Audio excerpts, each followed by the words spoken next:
I've always loved walking late at night. There's something about the quiet stillness of the dark that makes life feel simpler, almost peaceful. I've worked as a welder for most of my life, over 40 years now. These days, I live alone on a large farm. Well, not completely alone. My dog Bosley is always around. The house is far too big for one person, but I never had the heart to leave it. My wife Maria and I built our lives here.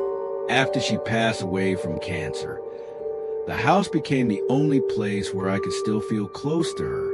Our kids moved out long ago, and since Maria died, it's just been me and Bosley. One evening, after spending an entire day working in my shop, I decided to go for my usual walk around the property. The farm is pretty big, so a single loop is usually enough to clear my mind. The night air was cool, and Bosley trotted happily beside me. Sometimes I swear that dog enjoys my company more than I enjoy his. I've walked that path hundreds of times, but that night, as I was heading back toward the house, something caught my attention. I looked up at the second-story window. It was a bedroom window, the one Maria and I used to share. For just a split second, I thought I saw something move behind the glass. I stopped walking immediately. My eyes locked on the window. There was no reason for anyone to be in that room. I hadn't stepped inside it for years. I simply couldn't bring myself to. But the thought that someone might be inside my house made my blood boil. I rushed to the front door and ran upstairs, my heart pounding in my chest. When I opened the bedroom door, the room was empty, exactly the way I had left it. Nothing had moved. Nothing looked disturbed. I searched every corner, every closet, every possible hiding spot, but there was nothing there. Eventually, I just stood in the middle of the room, feeling foolish. Maybe my eyes had played a trick on me, but deep down, I couldn't shake the feeling that something or someone had been there. The next night, Bosley woke me up with a low, threatening growl. He's a good dog. He never growls unless something is wrong. I sat up in bed and listened carefully. That's when I heard it. A faint creaking sound coming from upstairs. Old houses make noises, sure, but my mind immediately went somewhere else. Footsteps. Slow, quiet footsteps. And they were coming from the room directly above me. The same room. For a moment, I considered going downstairs to grab my hunting rifle. But instead, I picked up a flashlight and decided to check it myself. I slowly climbed the stairs and opened the bedroom door. Nothing. The room looked exactly the same as before. But by now, my anger had begun to turn into something else. Unease. Something about the house just didn't feel right anymore. The following night, I walked downstairs and noticed something strange. The kitchen lights were on. I knew for a fact I had turned them off before going to bed. I never leave lights on. That's when I realized someone had to be inside my house. Panic started to set in. I called the police and told them I thought someone might be sneaking around my home. They arrived not long after and searched the entire house from top to bottom, but they found nothing. They were polite about it and told me to call again if anything else happened. Still, I could tell they didn't really believe me. Then came the night that truly terrified me. I couldn't sleep, so I decided to go upstairs and check the bedroom again. Maybe I thought seeing the empty room would calm my nerves. But when I opened the door, I froze. Clothes were scattered all over the floor. Maria's clothes. The same clothes I had carefully packed away after she died. Things like that don't just happen on their own. And then I saw her. A woman was standing in the doorway. She was staring directly at me. I couldn't see her face clearly, but one thing was certain. She wasn't Maria.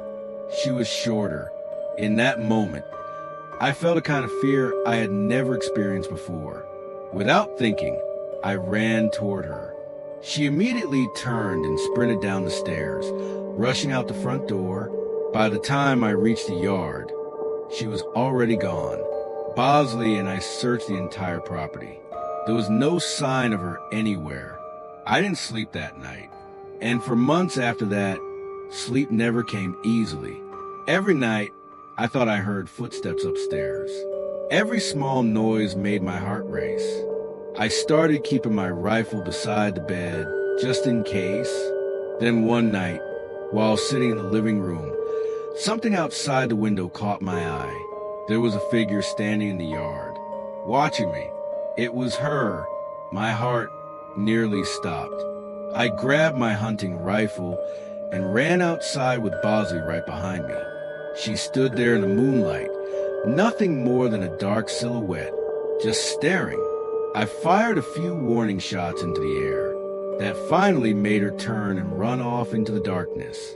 But that didn't make me feel any safer, because by then I knew one thing for certain.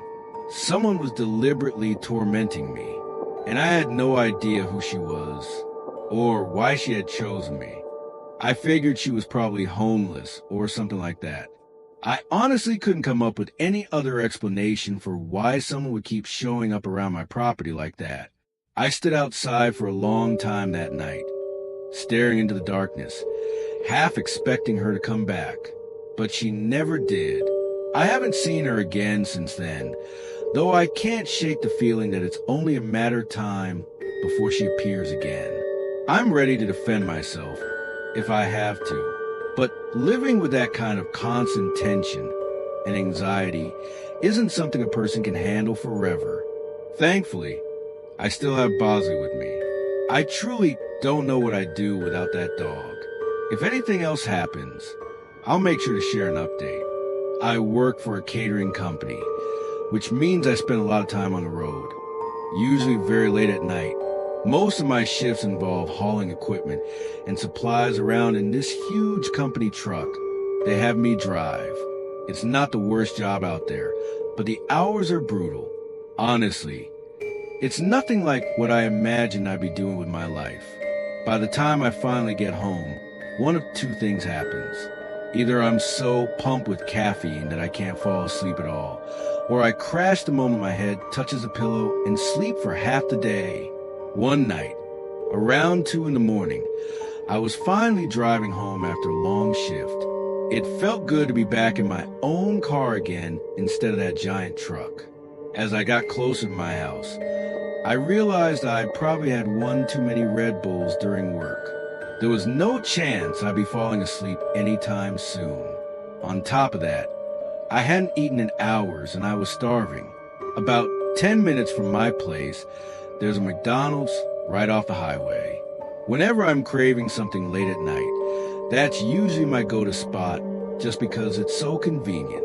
I'm not someone who constantly eats fast food, but every now and then I get this strange craving that only fries can satisfy. Since they're open 24 hours, I figured grabbing something quick might help me relax before heading home. By the time I pulled into the drive-thru, it was definitely past 2 a.m. There were actually a few cars ahead of me, which surprised me a little. That location usually isn't very busy at that time of night, especially on a weekday. While I sat there waiting, I found myself staring off into space, wondering why the line was moving so slowly. That's when something caught my eye. In the far corner of the parking lot was an old, worn-out Volkswagen. The windows were tinted, and the car was backed into the parking spot. The strange part was that the restaurant was only serving through the drive-thru at that hour. No one was allowed inside, so it didn't make much sense for someone to be parked out there. Employee parking was on the other side of the building, so it couldn't have been staff either. I figured it was probably just someone sitting in their car eating. To be fair, I've done that plenty of times myself, so I couldn't really judge. Still, something about it felt a little strange. After I finally got my food, I pulled out of the drive-thru. I didn't feel like going straight home yet, but I also didn't want to just sit in the McDonald's parking lot. So I started thinking about where I could go to eat in peace. I live in a pretty green area surrounded by nature, so there were actually plenty of places I could stop. But considering how late it was, I didn't want to wander too far. Just down the road from my house, there's a huge nature preserve built along the side of a mountain. It's basically an enormous forest. At the very top, there's a scenic overlook where you can see the entire city. There's a road that normally loops around the preserve and leads straight up to that viewpoint. During the day, it's open to cars, but once the park closes at night, the road gets blocked off. Still, you can easily walk up the paved path to reach the lookout. Back in high school, my friends and I used to go there all the time. It was kind of our default hangout spot. Whenever we wanted to be outside, we'd sit there talking, smoking, or just enjoying the view. I hadn't visited the place in a long time because work kept me so busy. So I figured stopping there might bring back some good memories. When I pulled into the gravel parking area outside the preserve, the place was completely empty. It wasn't a traditional parking lot with marked spaces, just a wide stretch of gravel beside the road. Since the preserve was closed, I'd have to walk up to the viewpoint. But before I even had a chance to turn off my engine, I noticed headlights entering the lot. That alone was unsettling. Who else would show up here at 2 in the morning? Then I realized something that made my stomach drop. It was the same Volkswagen from the McDonald's parking lot. I was absolutely certain. I parked a short distance away and turned off my car. A strange feeling of unease slowly crept over me. What were the chances of that happening naturally? Had they followed me? My window was cracked open slightly. I listened carefully, but I couldn't hear any music or voices coming from the car. After about a minute of nothing happening, I tried convincing myself I was just overthinking things. Maybe they had come here for the same reason I had, to get some fresh air or smoke. It's a popular place for that kind of thing. Still, I couldn't shake the feeling that something wasn't right. I sat there debating whether I should just leave and go home. I didn't really want to leave, but I also didn't like the idea of being there alone. So I pulled out my phone and FaceTimed with my closest friends who lived nearby. I told myself if he didn't answer, I'd just eat my food in the car and head home. Luckily, he actually picked up. His name was Sebastian. He said he had been awake, working on a paper for school. After a bit of convincing, I got him to come meet me there. He said he'd be there in about 10 minutes. While I waited, I kept glancing over at the Volkswagen. It still hadn't moved. When Sebastian finally pulled into the lot, I felt a huge wave of relief. We both got out of our cars and started walking up the paved path toward the overlook. Before the parking lot completely disappeared behind the trees, I glanced back one more time. The Volkswagen was still there, but this time, all 4 doors opened at the same time. 4 guys stepped out. They stood there silently for a few seconds, looking around and glancing at each other. They weren't even talking, just standing there. It was unsettling. I nudged Sebastian so he'd notice. Before they could see us clearly, we kept walking until the trees blocked the parking lot from view. Something in my gut told me this wasn't right, but Sebastian didn't seem nearly as worried as I was. He shrugged it off and said they were probably just going up there to smoke. Eventually, we reached the top of the overlook. The view of the city lights helped take my mind off things. We sat down on the same short stone wall we used to hang out on years ago. For a little while, it actually felt good, just like old times. But the peaceful moment didn't last very long. A few minutes later, we heard voices and laughter coming up the path toward us. We turned around. 3 guys were walking in our direction, passing around what looked like a blunt. They seemed friendly enough at first, which helped calm me down a little. But instead of finding their own spot, they walked straight toward us like they wanted to talk. The guy holding the blunt had tattoos all over his arms and a nose ring. He looked pretty intimidating. He gave us a half smile and asked if we wanted to smoke. Both Sebastian and I politely declined. One of the other guys laughed and called us boring. Sebastian rolled his eyes. Then my curiosity got the better of me. Without really thinking, I asked them if they had been at the McDonald's earlier. The moment the words left my mouth, the guy with the blunt stopped smiling. His expression instantly turned serious. The other two guys looked at us the same way, cold, silent. None of them spoke for several uncomfortable seconds. And that's when something hit me. There had been 4 guys in that car, but only 3 were standing in front of us. One of them was missing. At that moment, I was completely ready to run. And judging by the look on Sebastian's face, he was thinking the exact same thing. Eventually, the guy who seemed to be the leader finally spoke. He told us he worked night shifts and had just gotten off work. To prove it, he pulled back his hoodie and showed the McDonald's uniform he was wearing underneath. It felt like he did that because he knew we probably wouldn't believe him otherwise. He then explained that after finishing work, he and his friends usually came to that overlooked spot to smoke and relax for a while. His explanation did calm me down a little, but something about the entire situation still didn't feel right. I could tell Sebastian felt it too. Neither of us said it out loud, but we both silently agreed it was probably time to leave. As we started walking back down the path, Sebastian suddenly stopped and pointed toward the trees. I followed his gaze. Half hidden in the darkness stood the 4th guy. He was partially concealed behind the trees, just standing there watching us. He was holding something in his hand, but from that distance I couldn't tell what it was. My heart immediately started racing. The moment he realized we had spotted him, he began moving toward us. That's when we ran. We sprinted down the path as fast as we could, our shoes pounding against the pavement. I glanced back once and saw him chasing us, with the other 3 guys right behind him. My heart was beating so hard it felt like it might explode. Their footsteps were getting closer. I didn't dare look back again. Finally, we reached the parking area. We jumped into our cars and sped out of there. As I peeled away from the lot, I caught a glimpse of them rushing back toward their Volkswagen, but I didn't slow down. I had no intention of leading them anywhere near my house. While driving, I called Sebastian and told him we should meet up near his street instead. We had gotten a decent head start, and it didn't look like they had followed us, but I wasn't about to take any risks. When we finally met up again, both of us were still shaken by what had just happened. Neither of us really knew what those guys wanted. Maybe they were planning to rob us. Maybe something worse. Sebastian then showed me something on his phone.